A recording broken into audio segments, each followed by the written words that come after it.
Your earbuds are in, your shoes are laced up, and you're ready to exercise, but wait. Skipping that pre-workout stretch could lead to an injury. Orthopedic surgeon Gregory Gallo, MD, debunks the myth that stretching before a workout is harmful. It's not as clear-cut as it seems. An older study suggested that static stretching before exercise could reduce performance, but this effect was temporary and didn't impact long-term strength.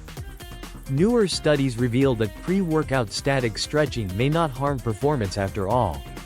It's time to rethink your routine. Dynamic stretching, which involves active movements, is key to warming up your muscles and joints before a workout. Dr. Gallo advises combining dynamic stretches with a few shorter static stretches to prepare your body for exercise. After your workout, focus on static stretching to maximize flexibility while your muscles and joints are warm. Skipping stretching can lead to tighter, shorter muscles, increasing the risk of injury and joint pain. However, avoid stretching if you're injured or recovering from surgery, as it could worsen your condition.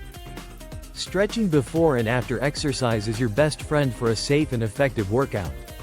Consult your healthcare provider for a personalized plan.